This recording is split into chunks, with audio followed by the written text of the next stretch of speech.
يا نفس إن لم تظفري لا تجزعي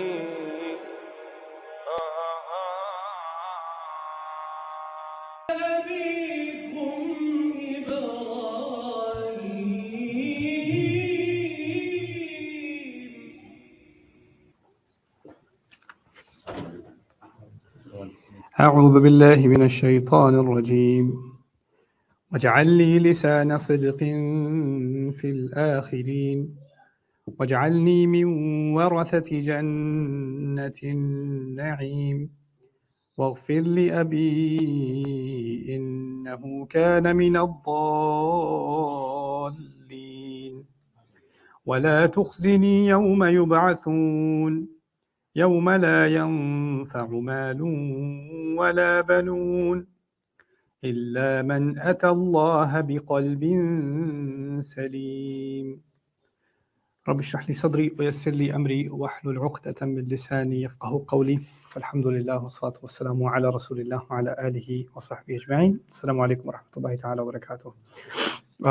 After the dars yesterday, I was still curious about the phrasing in ayah number 84 of the dua of Ibrahim alayhi salam, وَاجْعَلْ لِي لِسَانَ صِدْقٍ فِي الْآخِرِينَ. Something was in my mind and I wanted to confirm it. And in fact, it's true. A number of scholars did talk about it, and I want to share that with you and elaborate on it. So there are two dimensions to what Ibrahim alayhi salam, his legacy kind of is tied to. One is his past and the other is his future. So the people that are tied to his past are his father and his nation. And the people that are tied to his future are his children and humanity at large. So there's kind of a two-directional thing that's happening in the conversations that involve Ibrahim alayhi salam. So if you notice, even in his prayers, there's stuff about, first he abandons the people of his past that have done something wrong, right? Or they abandon him and he's walking away from them. فَإِنَّهُمْ عَدُوٌّ لِي إِلَّا رَبَّ الْعَالَمِينَ. And after his attachment to Allah Azza wa Jal, his next dua about the future is رَبِّ هَبْلِي حُكْمًا وَأَلْحِقْنِي بِالصَّالِحِينَ. You know, join me in the company of good people, sincere people, genuine people, that I talked to you about yesterday.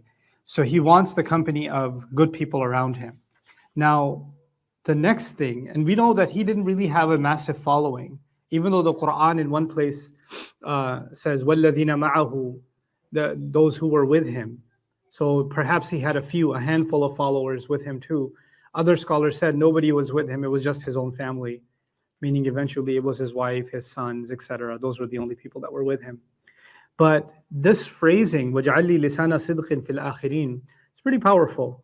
I explained to you yesterday that he's asking Allah that when people speak about him, they speak truthfully about him in the future. But other scholars looked at this and said, لِسَانَ صِدْقٍ, why is he asking to be mentioned anyway? Right? Why would someone want to be mentioned generations from now? I'm already gone. That sounds like praise. Like Imam Fakhruddin al-Razi kind of likes to play that. He likes to look at the worst case scenario. I hate using the words devil's advocate, but he does that, and it's brilliant that he does that. He says, well, why would someone want to be mentioned generations after they're dead? To put this in modern context, there are people that they're really old, really rich, and they know they're going to die soon, and they're sitting on hundreds of millions of dollars. So they'll donate to a university or to a hospital or to some prestigious whatever, and the department will be named after them, or the wing of the hospital will be named after them, and there will be a monument of their name associated, right? So that their name will live on. So there's a desire in humanity that their name should carry forward. In ancient times, the way this was done was by your lineage, right? Your lineage will carry your name forward. And of course, in ancient times, people also had statues and monuments built. So hundreds of years after somebody's gone, the sign of that I was here, I wasn't forgotten. There's a fear human beings have of actually being forgotten, and becoming irrelevant. I was looking at the psychology also of relevance and irrelevance. It's an interesting thing. Human beings, even when we're alive, one of the worst feelings a human being can live with is that they feel unnoticed. Like nobody cares about, nobody notices me. I'm basically invisible. If I didn't exist, nobody would be impacted and there are people who they have to choose because they feel like they feel so worthless that they're making no positive contribution in anyone's life. So they're basically irrelevant. They feel that they're irrelevant. By the way, by definition, no one is irrelevant. But anyway, they feel that way. And when they feel that way, they have to make a choice. They have to make a choice between being irrelevant and being hurtful. Because if they're hurtful, at least someone was reacting to them. So that's their way of validating that I still exist, right? Because if they don't, because you'll find it's a crazy phenomenon. I don't hope you have people like that in your life, or you're not like that. That you say things not because you think it's any good. You don't say things because they're positive. You don't say things because you need to say things. You need to say things because you need to see that you had a reaction from someone. And the fact that you caused a reaction validates that you have some kind of an existence, right? And so there are some people who you wonder, why are they always making sarcastic comments? Why are they always so negative all the time? Why are they always so, it's actually relevance. It's a fear of being irrelevant. I would rather be offensive than be irrelevant, actually. Much of you'll find if you have a real job and you have real purpose in life and you're busy with meaningful things and you're taking care of your family and your responsibilities, et cetera, you're going to find that even if you see something online that you didn't like, you're not going to comment on it. Like the vast majority of people aren't commenting, and they're not criticizing. Even if they critique intellectually, they're not going to make it a point to actually put that down in the comment section. And there's a reason for that. Because some people need to be visible because it makes them feel like they exist. And then some people like to agitate on purpose and say offensive things, outrageous things on purpose, because then other people will comment on them. Even that angry face icon is going to make them feel like I exist. But coming back to the point here, why would Ibrahim alayhi salam want to be mentioned? Why would he want to be talked about in the future? This is actually the Quran teaching a very powerful lesson. We are a deen, I keep reminding myself and all of you, we are a deen that is the perfect balance between this life and the next life. And we don't look at this life in isolation from the next life. And we want the best of this life and the best of the next life, and they're actually connected to each other. I want the best of this life in a way that will make sure that I have the best life in the next one. We're not doing a series on Sulaiman alayhi salam, but even when he asks Allah, Rabbi habli hukman la yanbaghi li ahadin min ba'di, Ya Allah, my master, give me kingdom, mulkan actually, give me kingdom that is not suitable for anyone that comes after me, right?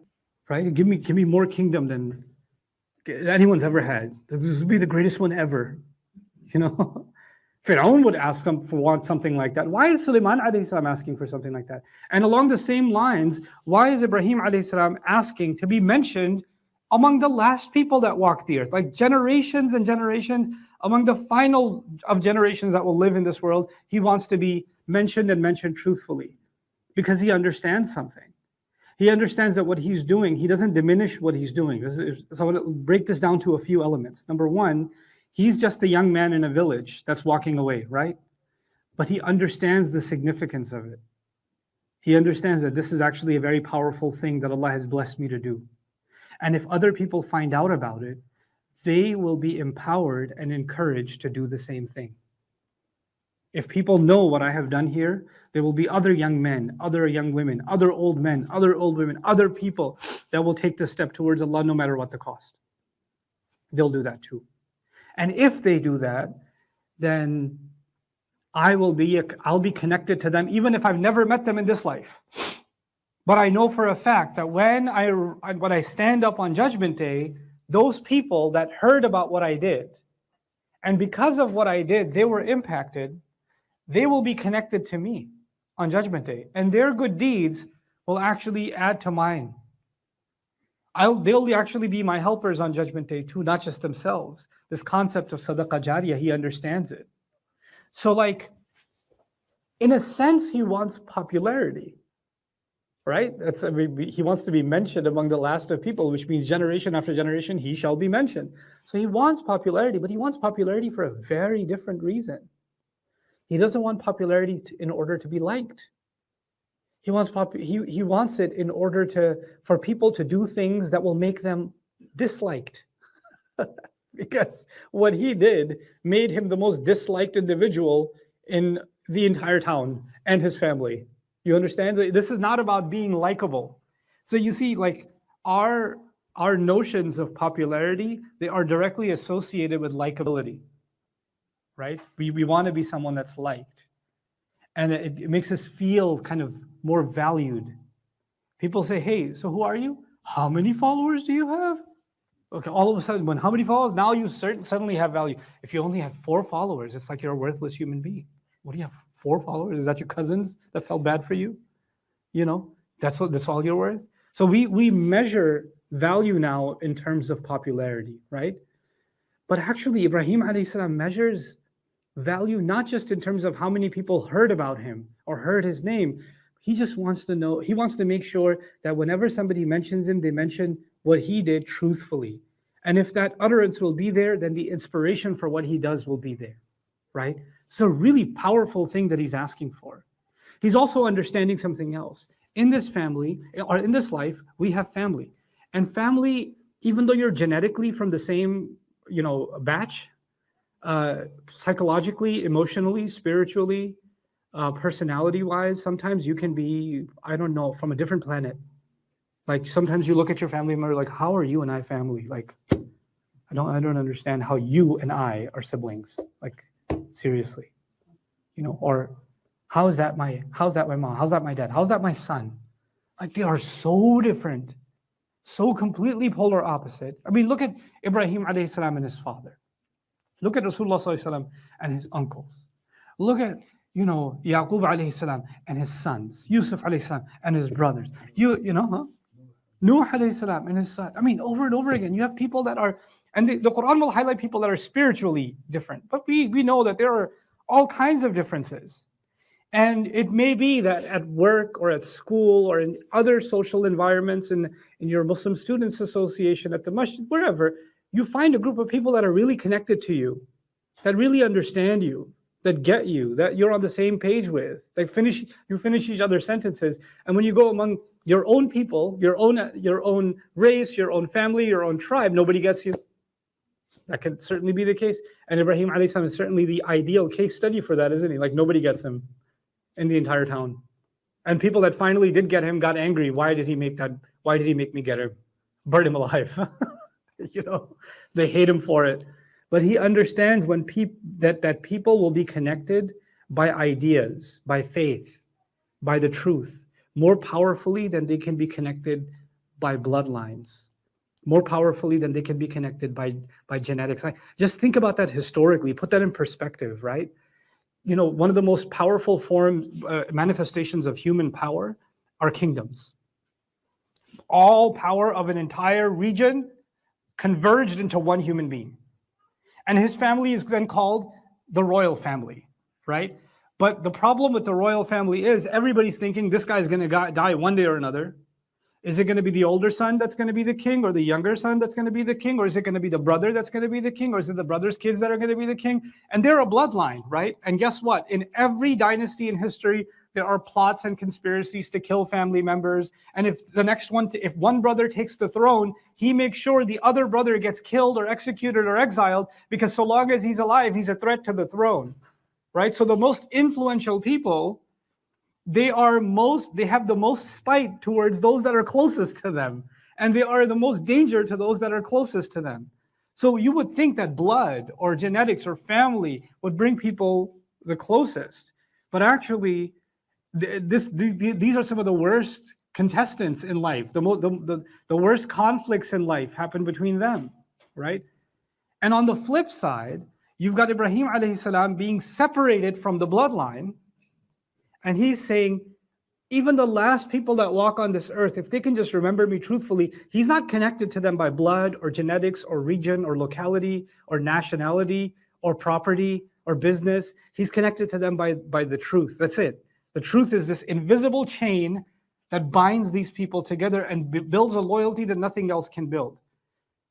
So this la ilaha illallah, this thing that we believe, it creates a bond that nothing else can create. And he sees that. It builds a bond that can span across generations. You can have, for example, this is wild to me, when you just compare what we live in and what you read in Allah's book. Like, you'll have a young man who is raised in the United States, or a young woman, and they're like, I can't relate to my parents. I don't really understand. They don't understand what I'm going through. The world has changed. I can't understand that, because the world changes quickly, right? So, and by the way, maybe you couldn't relate to your parents and their parents couldn't relate to their parents, but your kids really can't relate to you, right? There's a big gap, right? Because the world changes so fast. And yet, when the son or the father or the grandfather truly turn to the faith, they can all relate to Ibrahim alayhi salam from thousands of years ago. That's not outdated. Isn't that wild? It's an incredible thing that he said, وَاجْعَلْ لِي لِسَانَ صِدْقٍ فِي الْآخِرِينَ. And when he says that, then he, and I said this to you yesterday, but now you'll see it in a different flavor, he's lost the inheritance of his father. He's not going to carry his father's legacy. He's not going to, even if his father died, he's not going to take over the idol worshiping workshop. You know, that's not what he's going to take over. So what is he going to inherit? He's going to inherit nothing. But وَجْعَلْ لِي مِنْ وَرَثَةِ جَنَّةِ النَّعِيمِ. I'm going to inherit, make me from those who inherit the garden of ultimate luxury, ultimate comfort. So he wants to inherit Jannah, meaning he's tying himself directly to Adam alayhi salam and all those who made istighfar. And that's a wiratha that was left behind. إِمَّا يَأْتِيَنَّكُم مِّنِّي هُدًى فَمَن تَبِعَ هُدَايَ فَلَا خَوْفٌ عَلَيْهِمْ وَلَا هُمْ يَحْزَنُونَ. This is why the people of the children of Adam were guaranteed Jannah. They were guaranteed Jannah. And that's why in Surah Al-Mu'minun, we were told the children of Adam, about them, all of them, Allah Azza wa Jalla says, about the believers, He says, أُولَٰئِكَ هُمُ الْوَارِثُونَ الَّذِينَ يَرِثُونَ الْفِرْدَوْسَ. They're inheritors. How are we inheritors of Jannah? Inheritance can only happen if your father owned the property. Well, yeah, Allah gave your father Jannah, Adam alayhi salam, right? And then He put conditions on, there's conditions for the property's waiting for you, meet these conditions and it's yours. Right? That's all guidance is. Guidance is meeting those conditions. Then there's فَمَن تَبِعَ هُدَايَ فَلَا خَوْفٌ عَلَيْهِمْ وَلَا هُمْ يَحْزَنُونَ. Meet these conditions, you can have your inheritance back. That's why we're called inheritors. And that's what he's saying here when he says, وَاجْعَلْنِي مِنْ وَرَثَةِ جَنَّةِ النَّعِيمِ. But still looking back, he's not going to abandon the concern he has for his father yet. So he says, وَاغْفِرْ لِي أَبِي إِنَّهُ كَانَ مِنَ الضَّالِينَ. But I've spoken to you about that before. So I'm going to move forward with that. But there's one lesson from it that I do want to highlight that is important. His father was extremely aggressive, extremely offensive, extremely hurtful when he said, if you don't stop, I'm going to stone you, leave me, go away from here, never, don't come back for a long, long time. Wahjurni maliya. We already read that, right? That's what his dad says. So he sees the rage of his father. He sees the irrational responses of his father. He was making rational criticisms. His dad was saying erratic, emotional, crazy, wild things. We saw that. The father actually didn't respond to anything reasonably. Right? He just made it a question of loyalty. So the issue was, he was speaking from the intellect, his father was speaking from emotion. That's what was happening over and over again, right? And he realized, he acknowledges something in when he prays about his father, that you can have a relationship with somebody that you're trying to do good for, but they cannot speak to you reasonably. They become emotional every time. Their emotions take over, and the rational part of their brain, the critical part of their brain switches off. And the angry version of them turns on, or the aggressive version of them, or the sarcastic version of them, or the dismissive version of them. There's another version of them that switches on, and then they don't want to be able to, you can't reason with them. Now they can only be offensive. And he realizes that those people, they're lost because the only thing that can give you guidance is your intellect. On Judgment Day, there will be people that, as they're about to be thrown into hellfire, the angels will ask them, Alam ya'tikum nadhir? Didn't a warner come to you? قالوا قد جاءنا نذير فكذبنا وقلنا ما نزل الله من شيء. But in the next ayah, وقالوا لو كنا نسمع أو نعقل ما كنا في أصحاب السعير. If we only listened, or we only gave it thought. The issue is, they realized they never gave it thought. Like, they always just made it an emotional attack. They took it personally that somebody was questioning what they were doing. They took it, and once you take it personally, you can't think clearly. So he sees that in his father, and he says, my dad's lost. Forgive him. He's just run by his emotions. But as much as his love is making him say that, at the end of the day, human beings will not be able to hide behind their emotions. We will not be able to hide behind our emotions. We can hide behind our emotions in this life. Oh, I get crazy sometimes. It's okay. Yeah, you could use that as a crazy, passport or a license to do whatever or get away with whatever, sometimes fathers get like that to their sons, and the son is broken, and the mother says, your dad gets like that sometimes. When he's like that, just stay away from him. It's okay. Your dad just gets like that. I'm pretty sure dad's not going to be able to say, Allah, I get like that. You understand, right? Because once I get mad, then he literally tells the angels on either side, hey, stop recording. I'm mad right now. And then it's not how that works. When a son is being obnoxious with the father or mother, says, well, I got mad. What do you want me to do? When I get mad, I can't, I said sorry. Your emotions do not give you license to say whatever you want. Even your fu'ad, I gave khutbah about this in the sam'a wal basara wal fu'ad, kullu ulaika kana anhu mas'ula. Even your heart, your inflamed heart, your heightened emotions, they will be questioned on Judgment Day too. So when he says about his dad, what it's coming from is, I see that my dad is constantly lost because he refuses to think. And he's been that way. But forgive him. And forgive him could also embed in it, Ya Allah, allow him, if once I'm gone from here, maybe his anger will calm down, and his emotions will calm down. And when they calm down, maybe he'll be able to think. And maybe he'll come to guidance. And if that does happen, then, and it's remarkable, he didn't say, Innahu min ad-dallin. He said, Innahu kana min ad-dallin. He said, he has been from those that are lost. But he's not saying he is from those that are lost, meaning there's still hope. He's still not giving up hope, right? And the lesson that I want to leave you with is, you could be as well-spoken and sincere and loving and caring and direct and guided in your da'wah as what Ibrahim alayhi salam was doing with his father, but it can still have a negative effect, right? So sometimes it's just because it's you that it's not working. Maybe you just need to take a step back, and you need to stop preaching to some members of your family, because it's the fact that it's you that is so annoying to them. It's agitating them that, how is my son talking to me this way? Who does she think she is? He's talking to me like that. Who does he think he is? He's talking to me like that. That's actually, that rage is because you are a member of the family and you're supposed to be subservient. You're stepping out of your role if you're giving da'wah, and their ego takes over, right? So maybe you should not, if you've seen their ego flare up so many times, then you just need to step back and let them figure that out. And then all you can do is make dua for them. Maybe some indirect ways better for them, because you're only making things more aggressive. So وَغْفِرْ لِي أَبِي إِنَّهُ كَانَ مِنَ الضَّالِّينَ. But he's afraid. The power of the words of Ibrahim alayhi salam. I could say this to you tomorrow, but I really want to get to this ayah at least today. Just one thing. I'll be 5 minutes. وَلَا تُخْزِنِي يَوْمَ يُبْعَثُونَ. Do not humiliate me on the day where all of them will be raised. Do not humiliate me.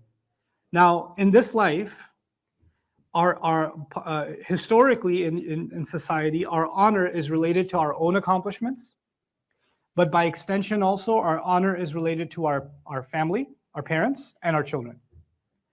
So easy way to understand that is dishonor.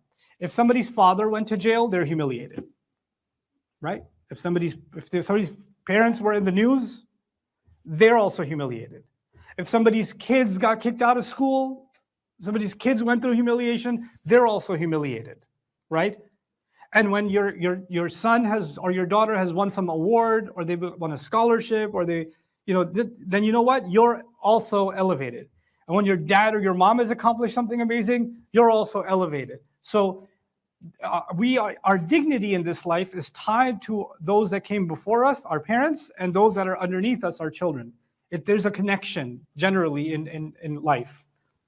Ibrahim alayhi salam is making dua that in the future, he's connected to good people. He's making dua to Allah that in the future, people speak of him in truthful ways. That's how he's connected to them. But there are some connections he cannot avoid. He cannot disconnect himself from his father. That's a bond Allah created, and no matter what, on Judgment Day, he's still going to be his father's son. So now he's afraid that One, I may make mistakes, but even those around me that are tied to me, when they are humiliated on Judgment Day, then that will also become a humiliation for me, right? Because the humiliation of my parents is also my humiliation. So what's he asking Allah for the Day of Judgment? وَلَا تُخْزِنِي يَوْمَ يُبْعَثُونَ. Don't humiliate me the day that they are going to be raised. Don't allow me to be humiliated. And Allah Azza wa Jal actually answers this dua in His own beautiful way. We have this connection between father, son, mother, daughter, family ties. These are the ways that honor and dishonor is connected. But Allah Azza wa Jal created a different system on Judgment Day. And on Judgment Day, we are وَكُنْتُمْ أَزْوَاجًا ثَلَاثًا. You're broken up into 3 groups, and the group you belong to is not the family you belong to. The group you belong to is the people that have light in front of their chest on their right hand, and they're being honored. And the people that are connected to them in this life may be completely disconnected from them in the next life. To the point where when the believer makes it to Jannah, and they're like, oh, where's my best friend? Where's the person I love so much? They're not here, that Allah will allow them to see, right? He'll allow them to see, take a peek at those that they used to love in this life. And when they see them burning in hell, the first thing they will not say is, oh, I'm humiliated, or cannot, Ya Allah, can you save them? That's not the first reaction. You know what the first reaction is? In kitta la turdin. Man, you almost pushed me off the cliff too. Whew. It's almost as if they're saying, thank God it's just you burning, because I would have been with you barbecuing right there too, man. The relationships are cut. So Allah is answering that in His own way. Allah is answering that severing in His own way. We don't want harm for our family members. In this life, Allah has put a love, a concern, a want for their well-being in this life. Those of you that are Muslim, that have Hindu parents, that have Buddhist parents, that have atheist parents, you have family that doesn't believe, Christian parents. I can only imagine the kind of pain you have, but at least you should find some comfort in knowing that Ibrahim alayhi salam felt that pain too. He made dua for his father too. He made dua that he should be guided also. So you should find comfort in that and do that. So anyway, these are some things that we have to become more and more cognizant of as we explore the words of Ibrahim alayhi salam in his young age as he's walking away. There's only a couple of words left from this passage. Then we're going to get to older age of Ibrahim alayhi salam. We've explored the youth of Ibrahim alayhi salam. We're going to get to the middle and older age of Ibrahim alayhi salam as the Quran describes it. Inshallah in subsequent sessions. Barakallahu li wa lakum fil Quran al-Hakim wa nafa'ani wa iyyakum bil ayati wa dhikr al-Hakim. Assalamu alaikum wa rahmatullahi ta'ala wa barakatuh.